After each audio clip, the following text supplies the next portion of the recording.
is Dr. Martin Luther King's dream still alive?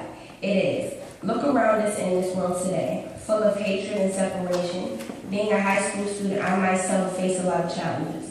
Dr. King said one day we will be able to walk together, pray together, go to jail together, and stand up for freedom together.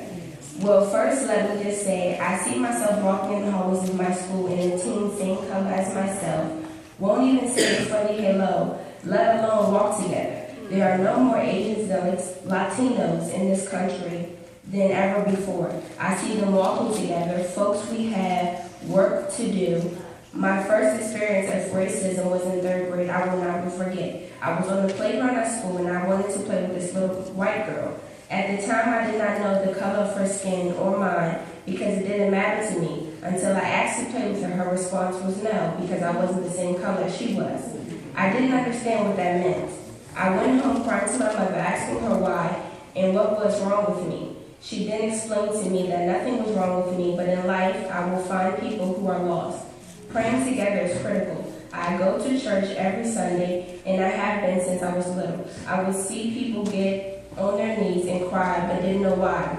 As I got older, I saw my mom struggling and praying to God to fix whatever it is that she needed to fix. The church is supposed to be a safe haven and a place to go to seek the Lord.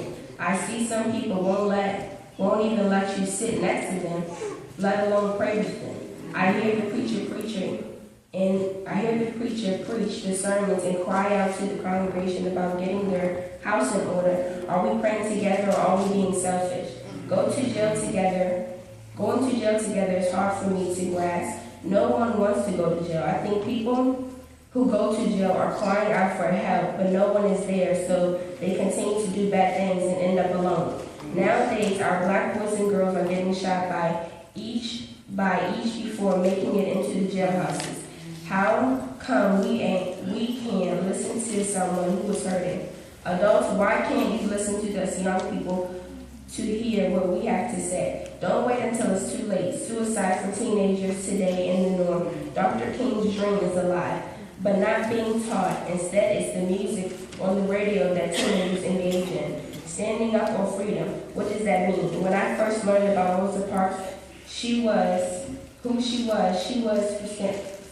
who she was and what she stood up for, I was excited. I started to like her more and more. She wasn't afraid. I remember sitting next to a beautiful lady in church who always spoke to me. Her name was Miss Manny Tyler. She experienced me as a young person. I loved the way she dressed and how she wore her pearls. If you believe in God and know that He will always be with you, then stand up for the right. Don't look past issues and think that your voice doesn't matter. In middle school, my mom had to come to school because I said something to my teacher that was true, but my teacher didn't accept it. My mom came in the office and asked to apologize to the teacher.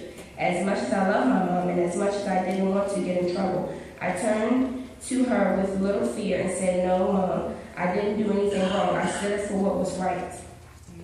Yes, there was the Civil Rights Act. Yes, there was the Civil Rights was in 1964. The schools are not segregated anymore, and Mississippi has African American elected officials than any other state, and we have black president. But is the dream still alive today? The dream is definitely alive, but we are not seeing it. We need to work harder. We must have the spirit in us like our ancestors did. We need to come together as one. As I start my journey of womanhood soon, I will be facing with lots of challenges. I will remember Dr. King and what he stood for. I will be somebody someday, walking with my head up high, praying every day for guidance, and know that we will all be free one day.